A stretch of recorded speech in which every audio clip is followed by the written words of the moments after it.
welcome everybody to the fourth episode of the Racquets United podcast. This is probably one of the highlights of my year so far, is that we have a guest with us that is just an amazing reputation, not only in the tennis industry, in the sports industry, but also in the industry of promoting women in sports and women in as professionals. And we're so excited to have Illana Kloss with us today. Welcome, Ilana. Great to be here, Brian. Looking forward to the discussion. This will be fun, and your background's going to take a minute, but it's worth reading. So bear with me, and if you don't like hearing about yourself, you can turn it off. But there's a lot of great stuff here. Illana Cheryl Kloss was South African former professional tennis player, tennis coach, and executive. World's #1 ranked doubles player in 1976, and world's number 19 in singles in 1979. She won the Wimbledon Junior Singles title in 1972. The U.S. Open Junior Singles in 1974, U.S. Open Doubles and French Open Mixed in 1976, 3 gold medals in the 1973 Maccabee Games in Israel, and after her playing career, she was the commissioner of World Team Tennis from 2001 to 2021. Wow. In 1999, she won the U.S. Open Doubles and Mixed Doubles Championships on the 35 and over tour.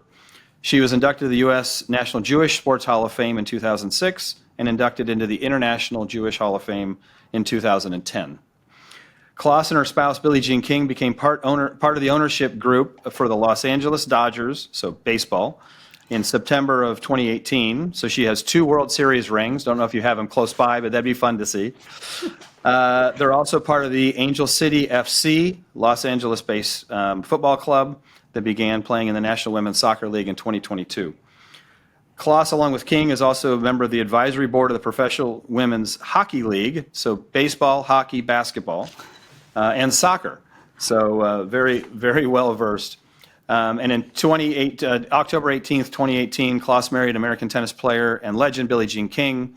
King and Kloss have been together for 40 years as of 2021, which means now that we're 2025, we're coming up on another big anniversary. What she doesn't know, which is the fun fact, is that you and my wife have something in common, is that you both ball-girled for Billie Jean King. My wife did it. We grew up in Dallas, Texas. She did it at the Virginia Slims of Dallas. And our connection there is Trish Faulkner was the tournament director. So lots of history there. And Billie Jean actually signed my wife's tennis shoe, and we found that a couple of years ago. So we still have it. So Ilana, after all of that, you have had an illustrious history. You've worn a lot of hats. You've been a player, a coach, a leader. How did you make the transition from all of that into becoming a very successful CEO today? Well, thank you for that introduction. I feel old. That's quite a career I've had, but as Billie Jean would say, we're not done yet. So age is just a number. And, I think tennis came to me because of my parents. I grew up in Johannesburg, South Africa, and they both played. So I was introduced to tennis at a very young age. And, I ball-girled at the South African Open in the 60s when, Rod Laver, Roy Emerson, Tony Roach, Billie Jean King, Rosie Casals all came to South Africa to play. And just absolutely loved tennis, and I realized Billie Jean hit a few balls with me when I was 10 years old. And wow. Yeah, I was hitting with my dad on the side court before the tournament started, and she said, would you mind if I hit a few balls with your daughter, to my dad? And she came on the court and she hit with me literally for 10 or 15 minutes and said to my dad, your daughter has a lot of talent. If she wants to pursue it, just let me know. And she introduced me to the people at Wilson. She connected me to Frank Brennan Sr., who was her coach. Sure.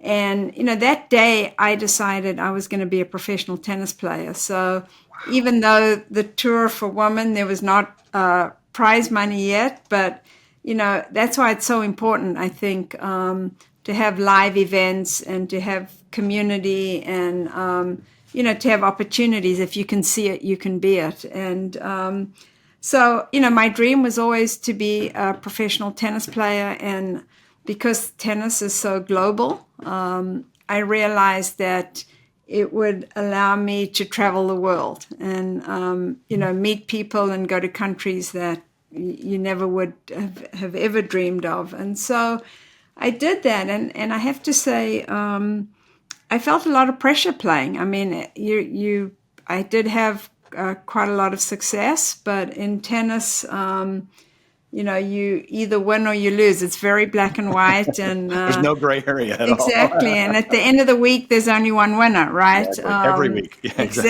Exactly. So, at a fairly young age, I love doubles more than singles because I love to be part of a team, and did have most of my success in doubles. I think quite a few years into my career, I started to realize that I loved the sport, but wasn't that crazy about, that competing, right? And that winning and losing. And I couldn't separate who I was off the court from how I did. So if I won a match, I was high. If I lost a match, I was low. So, I think probably 4 or 5 years into my professional career, I realized that while I loved the sport and I wanted to stay in it, I wasn't sure how long my, competing career was going to be.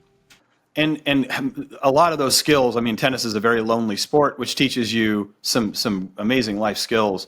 Are there things that you picked up? And also, I want to ask about your coach, Frank Brennan. What did you learn from him, as the coach-player relationship, and how did you translate those skills into the boardroom? Because you've clearly taken your success you learned and fought through there off the court into some other amazing success. Yeah, well, absolutely. I mean, I think firstly, sports does teach you to be resilient, right? You win, you lose, you get up, you make adjustments. It's feedback, not failure, and you're always trying to look forward, not back. While Frank Brennan did write to me and encourage me, all of the credit actually, or most of the credit, goes to the coaches that I had at home in South Africa. So Sheila Summers, who was a Wimbledon mixed doubles winner with Eric Sturgis way back. Russell Seymour, who actually coached in Texas. So there were a few people, Simi Siegel, who really put in the hours and hours with me. And of course, my parents, right, who,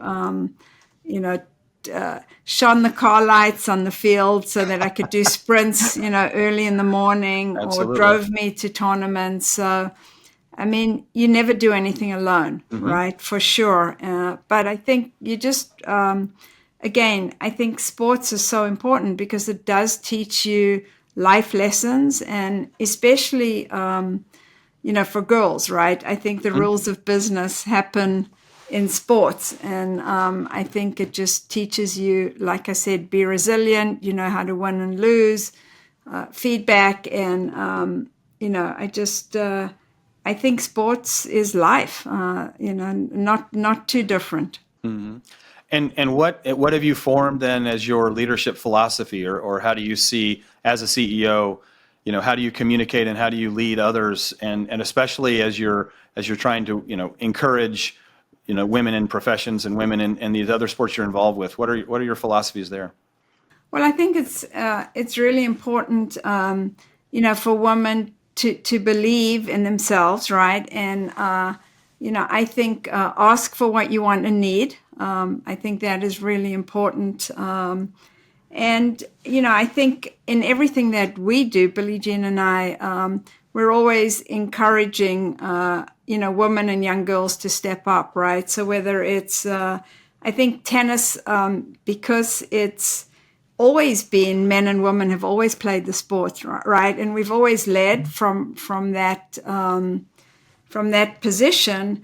I think it's really the off-the-court stuff in tennis. And while, we have equal prize money at most of the major events, we don't have it totally on the tour, but it's definitely the leading sport, and it's getting better. But where we, I think, can make progress, obviously, is in coaching. Absolutely. Is on boards of federations and, even your organization, right? I think Racquet Sports Professional Association, you really need women in leadership positions. And so I think, like I said, tennis has been a leader on the court, but we have a lot of work to do off the court. And I think women are terrific coaches. There's no reason why, if the membership is 50%, why 50% of the coaches, or if the playing population is 50% men and women,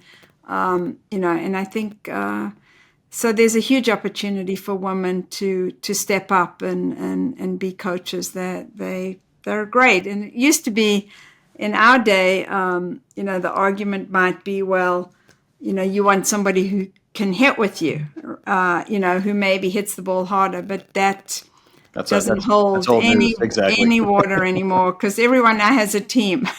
Exactly. And the coach actually isn't a hitting partner. No, not at all. No. So, I think, yeah. Oh, sorry. But what do you think the challenges are? I mean, why don't more women go into coaching, whether it's tennis, or racket sports, or other sports?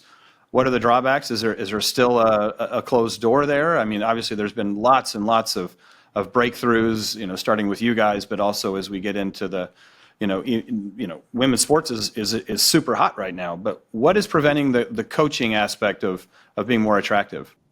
Well, I think for women, you have to, it's time and investment, right? And it is interesting. Men traditionally have been better at following the money than women, and we encourage women, to follow the money. If you think about even collegiate sports, right?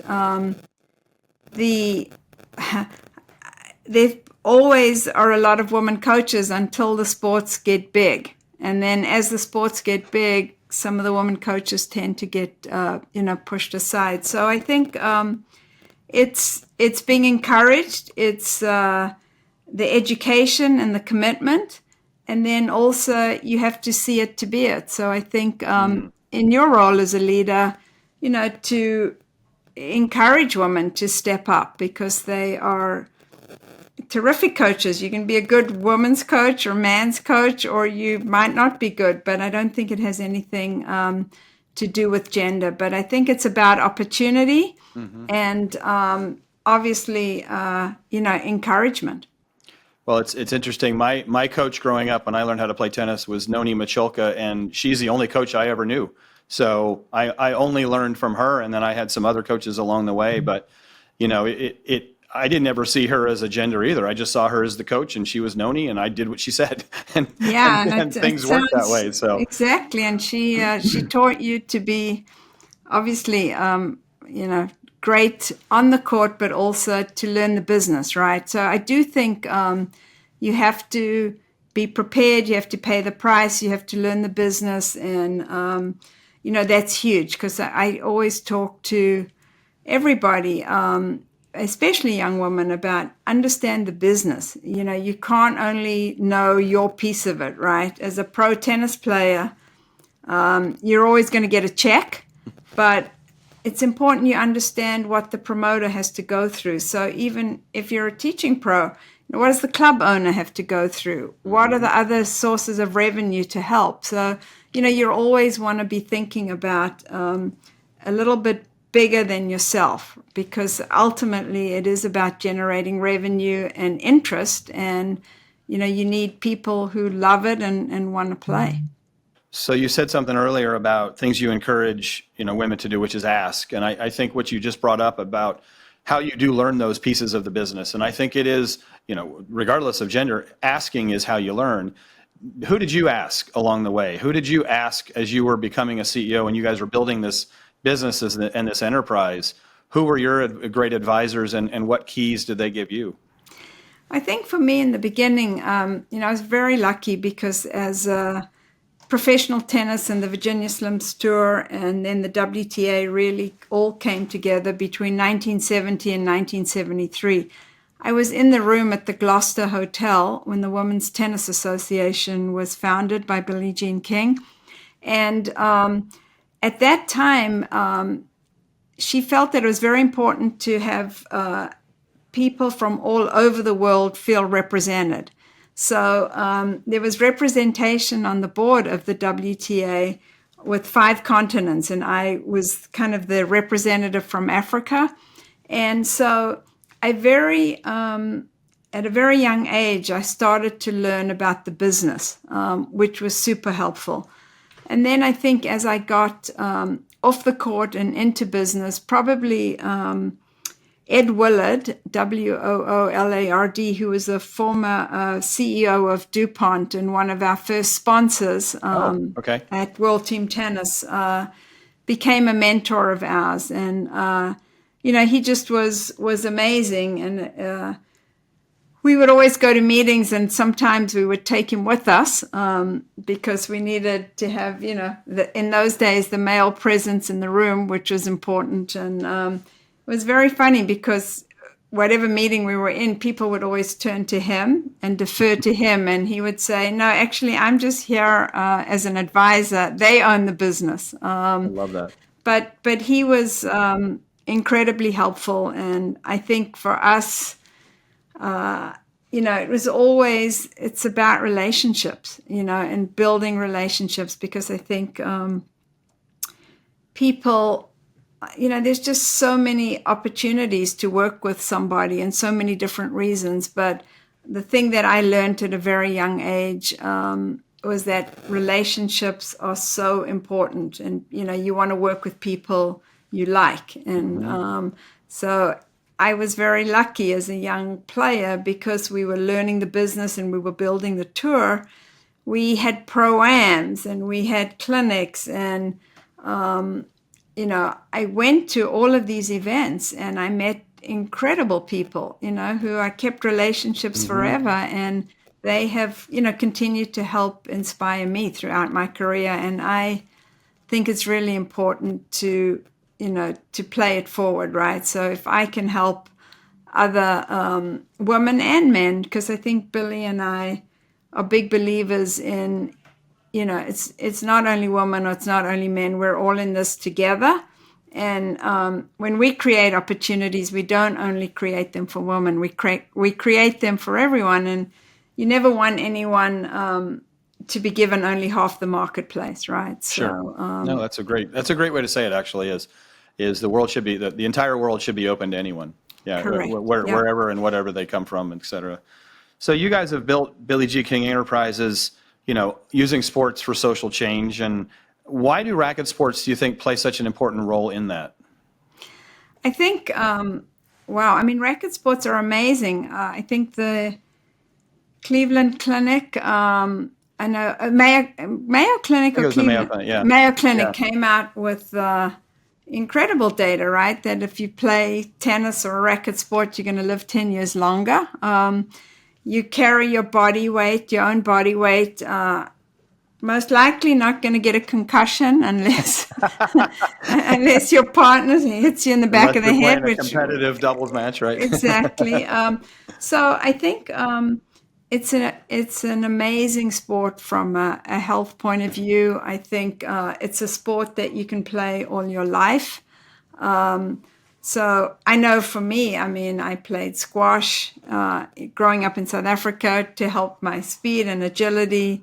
Obviously tennis, and now everywhere you turn, there's pickleball and padel. And while we still love tennis, and that's, as long as we can play tennis, we're going to be playing tennis. I think anytime you can get someone with a racket or a bat or a paddle in their hand, it's great. And I think, we've led the way. But I do think the part that is really important is coaches, and the importance of having coaches who make the sport fun, and maybe for the little ones or even the older ones, to play in a smaller space. Obviously, you look at pickleball and you see the success that's had. So I think the coaching's a big part of it. And the thing that we always believe is, and if you look at all the statistics, kids and actually adults want to be on a team. It's more fun, right? So I think you want to be sure that we have that built in. And, the great benefit of racket sports, I think, compared to golf or other sports is that, in an hour, you're going to hit thousands of balls, right? Or hundreds of balls. Whereas in golf, you hit, you walk, or you try to find the ball. Right.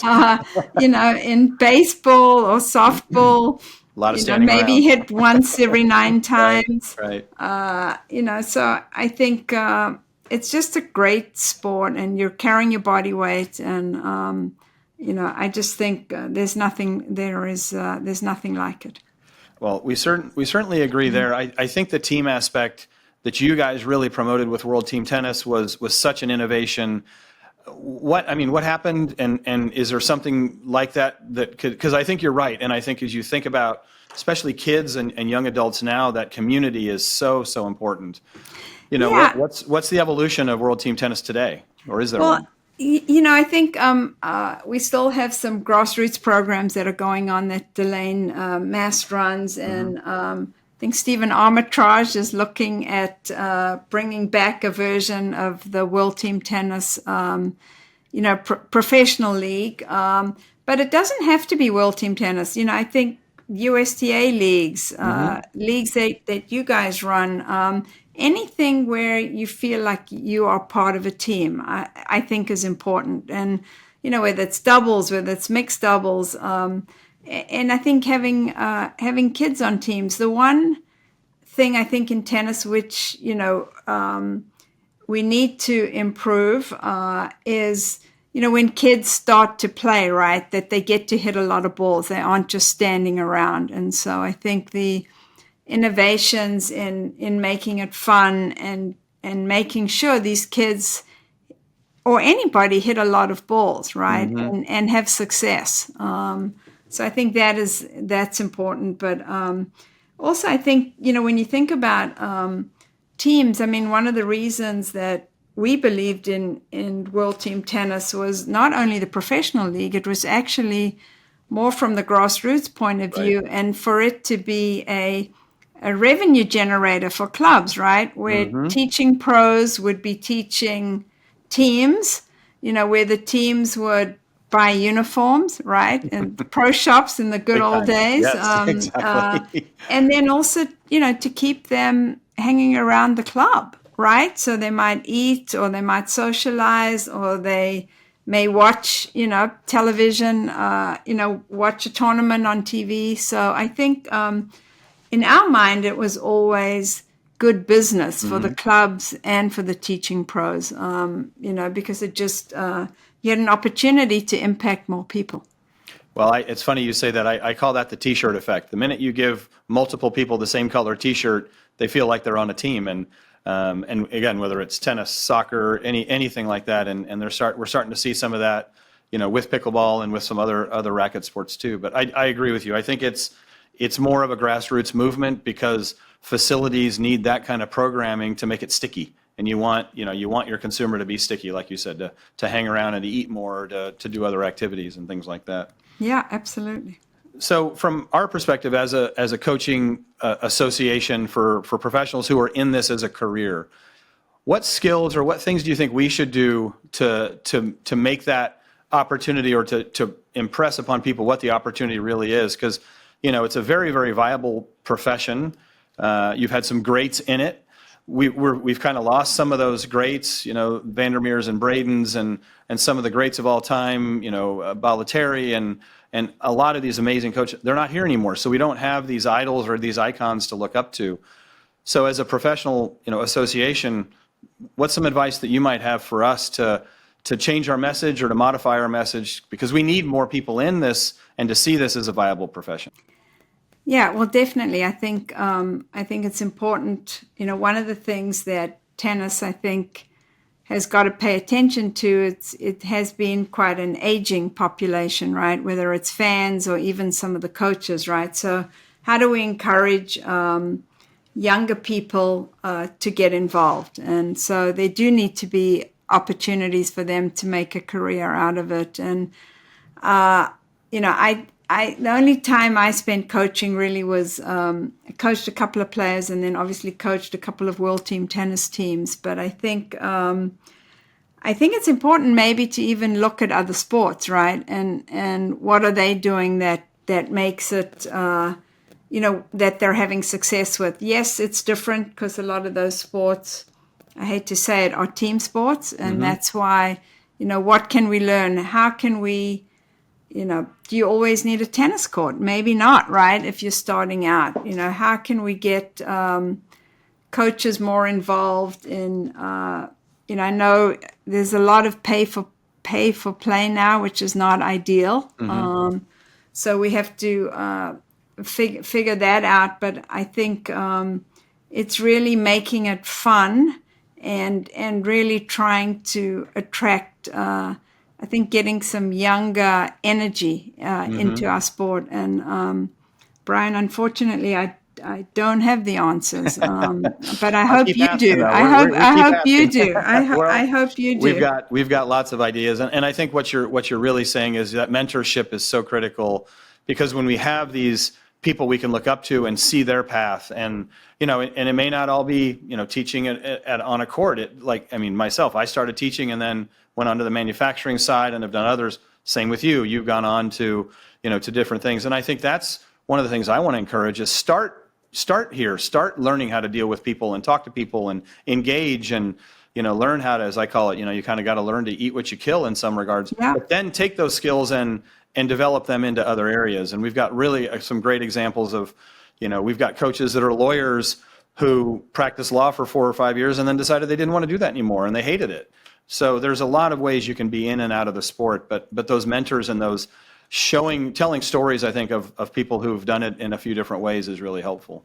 Yeah, and I think, if you think of Dennis Vandermeer and Vic Braden and Nick Bollettieri, they all had this passion, right, for the sport. And I think you want to come to work and you want to have passion and purpose every day. So I think, finding people who love the sport, who love to teach, and like you say, it doesn't always have to be on the court. There are lots of ways that you can be involved in racket sports, way beyond, only teaching. True.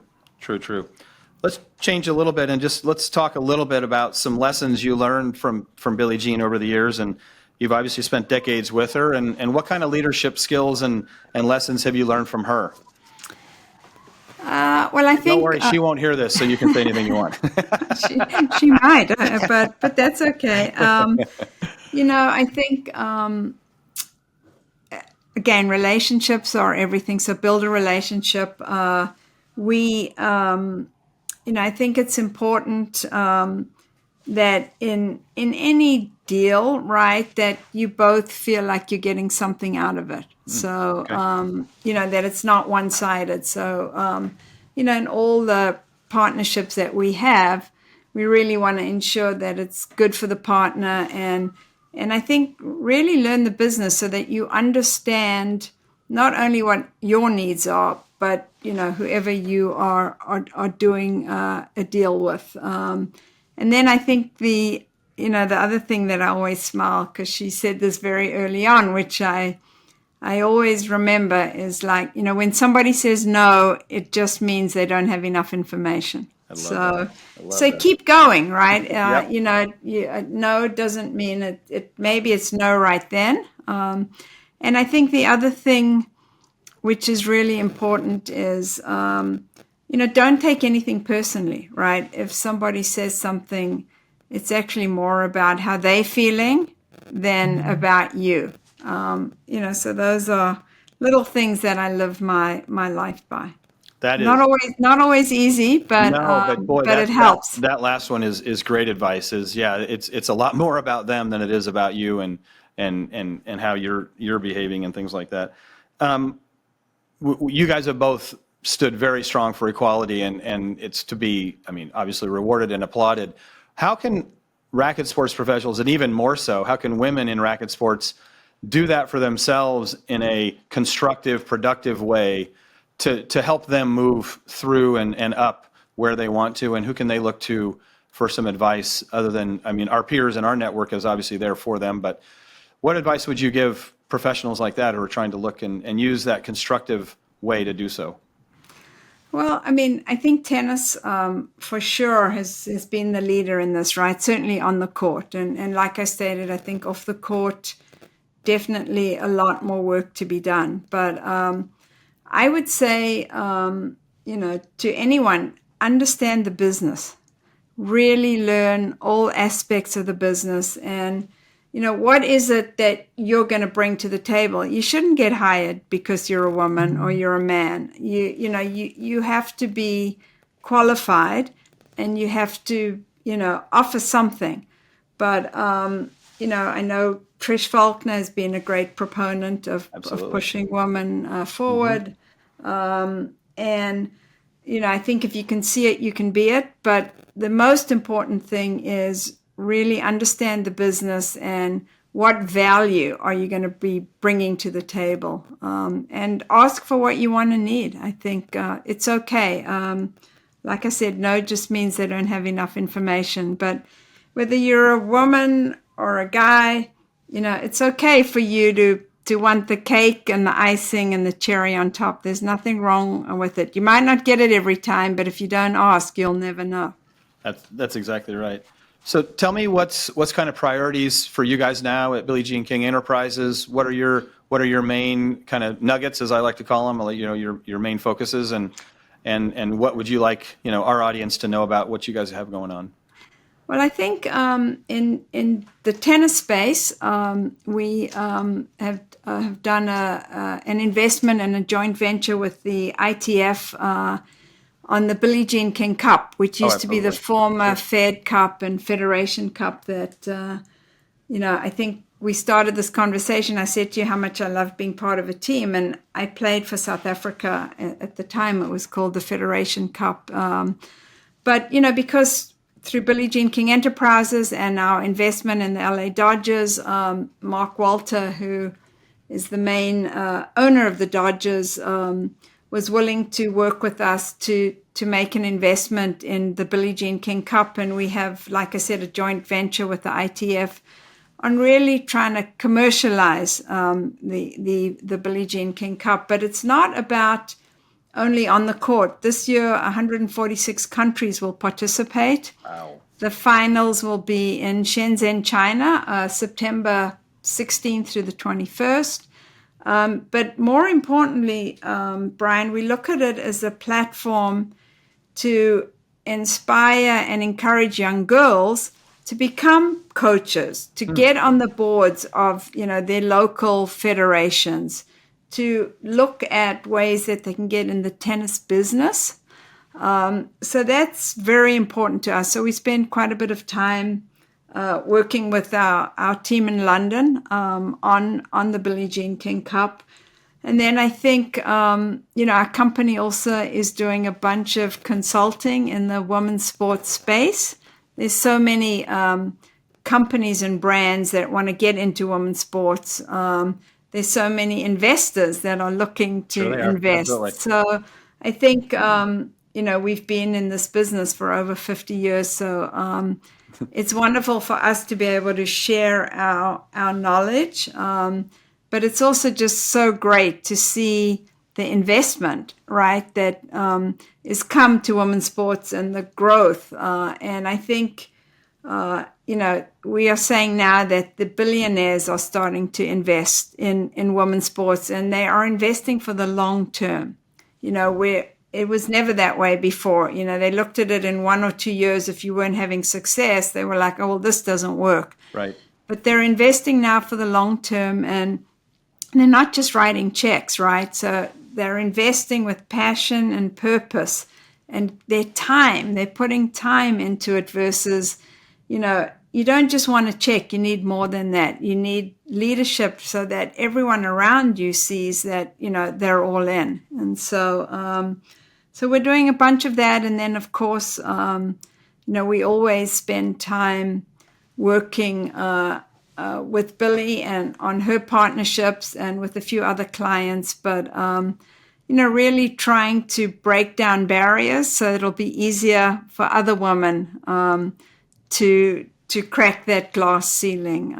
Like Billy, we talk about legacy. Billy's like, I'm not interested in legacy. People can decide what, my legacy is. I want to make impact. So, I love that. so it's really, we're having, a great time really trying to have impact, meaningful investment, and, just doing our part to push the ball forward, so to speak. And most importantly, to create opportunities for others so that their path is a little easier than maybe ours might have been. I mean, that's such, you can feel that from you and your heart and how much you're passionate about that. When you're with the Billie Jean King Cup in other countries around the world, what are you learning from those countries, and where are they struggling, whether it's players, coaches, facilities, and what can the rest of our tennis community do to help? Because I think, tennis is the most global sport, and like you, I've been really fortunate to travel to many places around the world and see and hear and learn about that. But what should we know that you're seeing, through your eyes at the Billie Jean King Cup, and what needs are there out there that we can help with?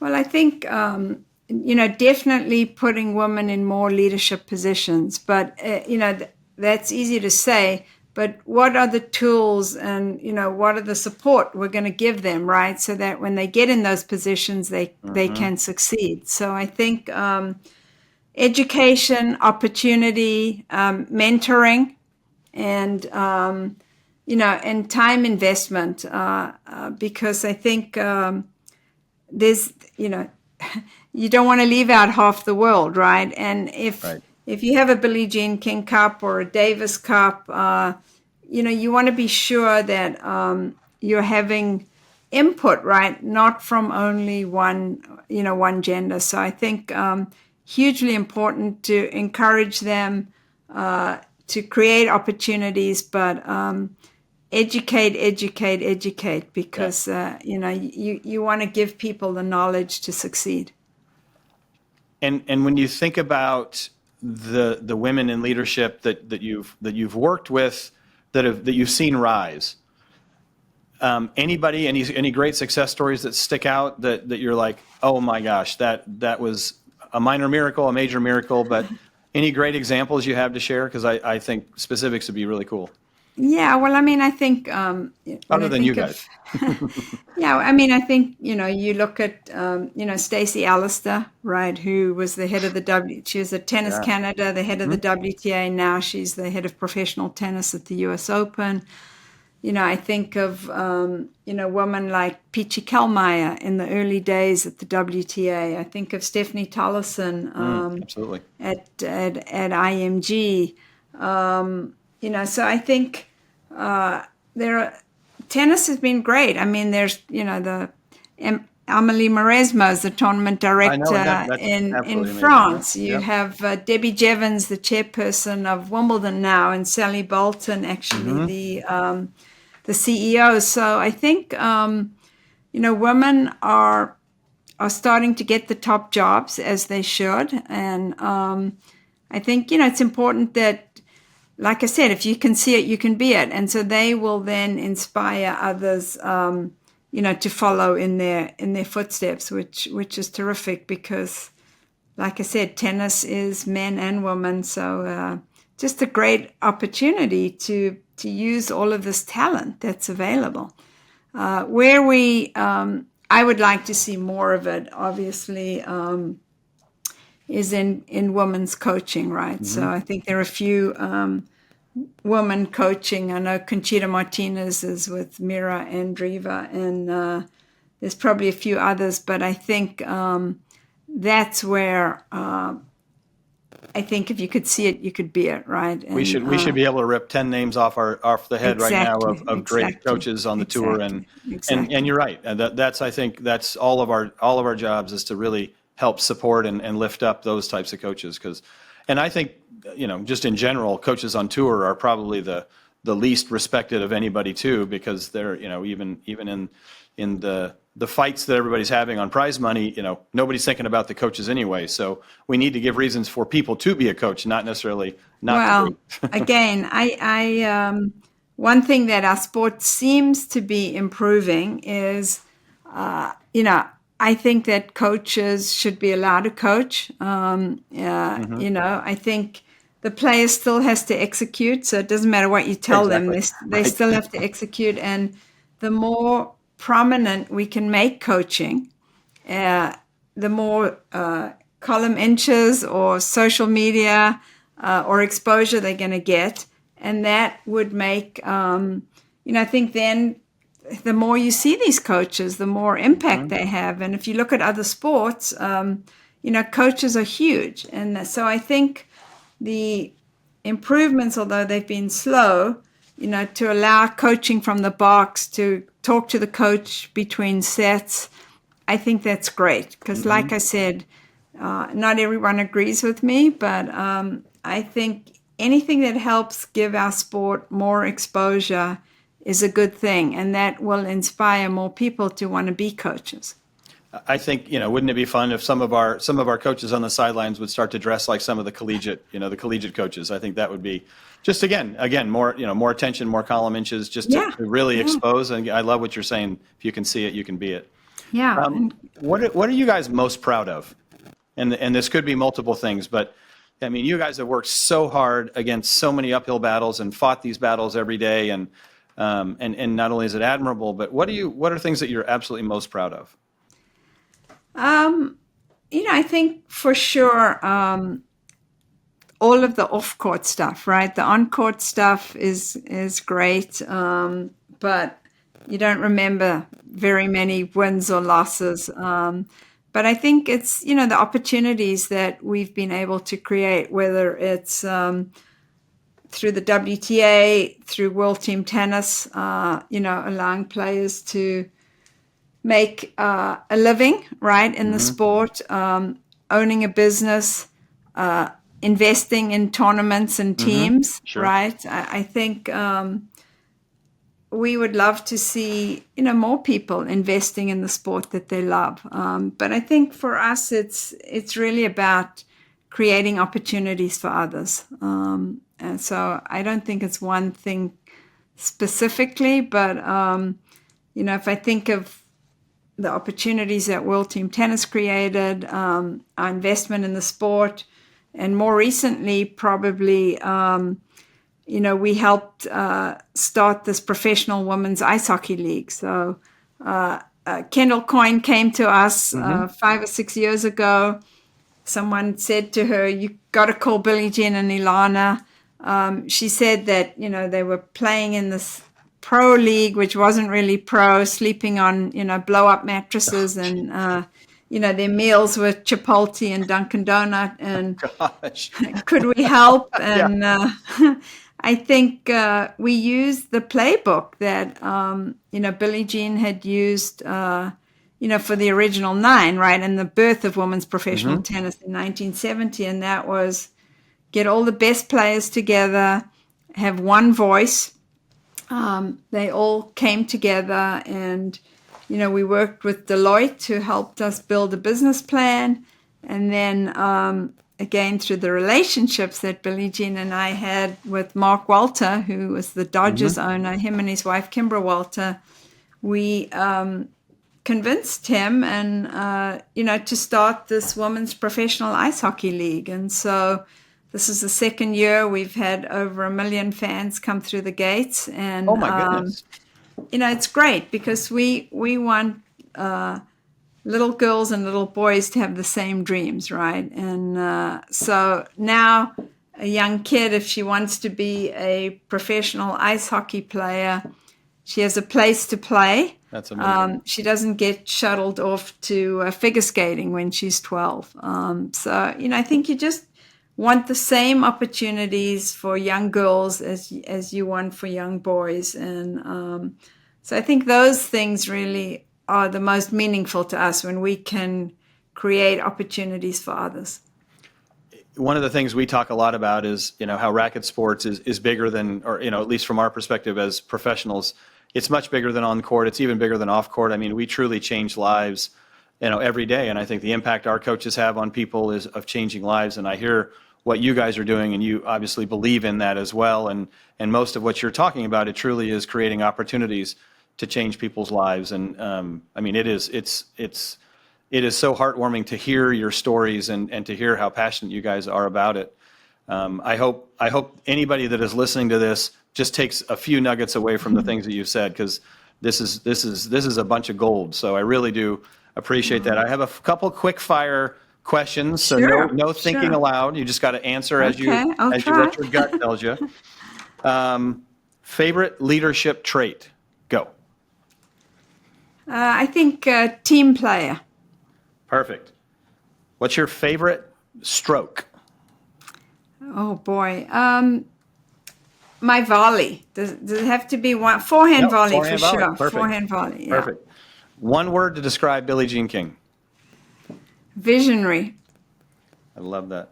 One piece of advice you would give your 22-year-old self. Continue to be brave. Oh, I like that. And the last one, which is a really this might be a little tougher than one word. What dream project do you still want to tackle? What's the big one in the air for you guys?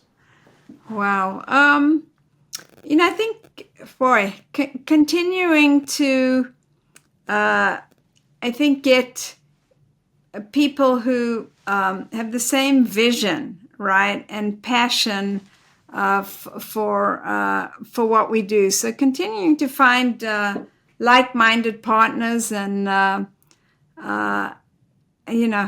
think, as we say, we're not done yet, and I think always be open, right? Open to what's coming around the corner, because you never know. And I think we try to take every call we can, because you never know when someone is, that's great. I like that. going to change your life, right? So if somebody's knocking on the door of opportunity, you better be there to open it, right? And be alert. Absolutely be alert. Yeah. Ilana, this has been such a pleasure. Your time is so valuable, so I really do want to thank you for that, and thank you for your insight, and thanks for being open about what you guys have done and what you believe. This is incredibly meaningful for us, so thank you so much. Well, it's been great to be with you, Brian, and coaching, it's not really coaching on the court, but I think coaches are life coaches, and I think back to my coaches and my teachers, and they changed my life. So, the work that the RSPA is doing, I think is just, it's a gift that you give people. And so congratulations, and best of luck. Thank you so much. We really do appreciate your time, and we hope to see you either on or off the court somewhere, in the very near future. But thank you again, and thanks for being part of the Racquets United podcast, episode number 4 with Illana Kloss.